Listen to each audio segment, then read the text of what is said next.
se poser la question de savoir comment mieux aimer et comment mieux se faire aimer dans le travail que l'on a personnellement, moi je suis complètement d'accord avec ça. Je pense que c'est l'exigence d'une vie. Parce que ce qu'il y a dans la tradition musulmane, c'est que quand Dieu aime un être, il le fait savoir aux premières assemblées. Et les premières assemblées des anges le font savoir aux hommes. Et ça, c'est vraiment important. C'est vraiment important. Ceux que Dieu aime sont aimés par les hommes et ont énormément d'ennemis. Énormément d'ennemis. Tous les prophètes, tous ceux qui sont venus au sens de la parole ont toujours eu des ennemis. La quantité d'amour qu'il y a dans les êtres pour certains ne diminue pas l'adversité qu'il y a dans le cœur des autres. C'est presque le contraire. C'est presque le contraire. Et donc je crois que là aussi, on ne mesure pas son statut d'être aimé uniquement par le soutien ou l'adversité. Ça doit être plus profond que ça, il doit y avoir d'autres critères. Et permettez-moi juste de dire une chose. On m'a posé des questions qui sont importantes sur, par exemple, les familles recomposées, sur des situations de divorce où une femme se retrouve seule ou un homme se retrouve seul avec des enfants dans les sociétés majoritaires ou dans les communautés musulmanes. J'aimerais terminer là-dessus parce que c'est vrai que c'est beaucoup de souffrance. Il y a aujourd'hui, d'abord, ne serait-ce que par exemple les questions des couples mixtes. Un couple, c'est pas facile. Un couple mixte, c'est pas facile non plus, pour plein de raisons. Il suffit pas d'être deux et d'avoir la foi. Il suffit pas d'avoir la foi en pensant que parce qu'on a l'amour, on va de fait dépasser les difficultés. L'amour, ça fait passer beaucoup d'obstacles, mais pas tous. Parce que des jours, on aime moins, parce que des jours, on fait face à la réalité.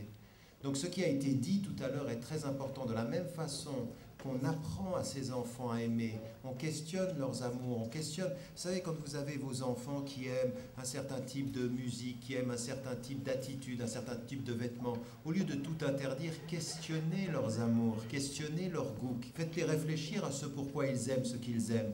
Et bien, de la même façon, dans les mariages mixtes, il faut poser les questions, anticiper, faire travailler l'esprit, non pas encore une fois pour assécher le cœur, mais pour faire en sorte qu'un cœur qui vibre et qui a de la joie ne fasse pas qu'il y ait une conscience qui soit atrophiée et aveugle.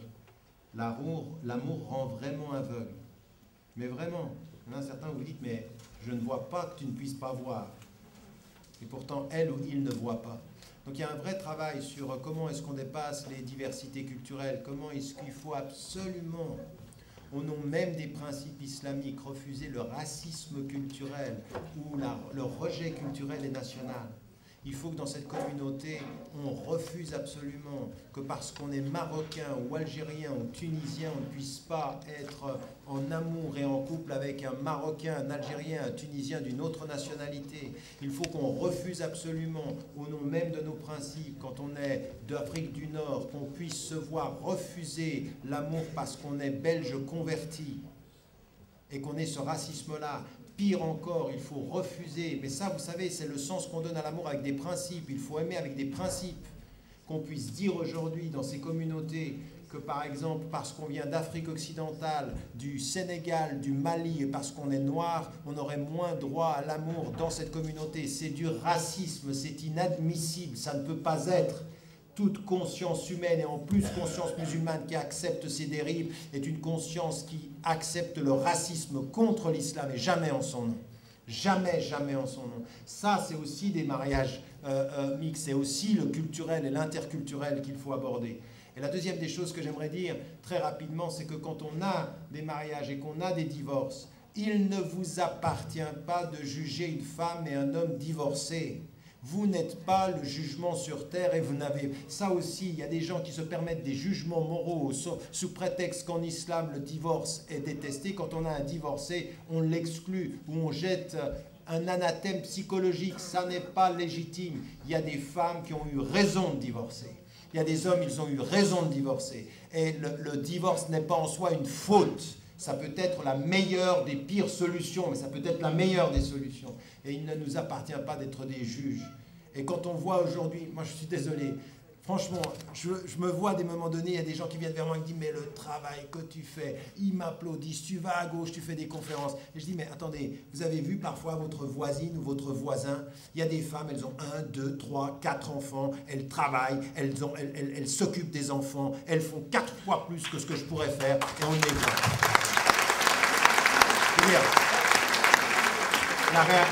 La réalité, c'est qu'il y a énormément de femmes invisibles à votre œil et tellement courageuses. Et ça, je sais non, on ne va pas applaudir. Je sais simplement une chose, c'est que ce que nous ne voyons pas, eh bien Dieu, il le voit. S'il y a quelque chose qu'il doit voir, c'est bien le courage de certaines femmes qui ont été lâchées par des hommes. Parce que les musulmans, c'est aussi pareil. Vous avez des hommes qui atteignent un certain âge, qui vont aller chercher plus jeunes, qui vont laisser la maman avec les enfants. Ça existe, ça. Et de la même façon, vous avez des hommes, et j'en ai rencontré, qui donnent de leur temps pour s'occuper de leurs enfants et qui sont dans la solitude de ceux. Ceux-là aussi, il faut les voir. Donc arrêtons aussi, quand on parle des familles, de ne voir que ce qui est apparent et qui nous embellit, mais regardons le courage et regardons l'attitude de certaines femmes. Elles sont dans votre rue, elles sont dans votre immeuble, et ils sont aussi tout près de nous. Ceux-là sont la dignité d'une communauté. Alors plutôt que de jeter l'anathème sur ces familles monoparentales, bien sûr, on aimerait tellement que ce soit une famille où ils sont deux, qui ait des enfants, mais parfois ce n'est pas le cas. Et quand quelqu'un est debout et qu'il tient avec ses enfants son destin et sa vie, le minimum que l'on puisse faire, c'est de se taire et de respecter. Parce que ça, c'est l'exigence, je crois, du silence devant Dieu. Voilà, merci beaucoup.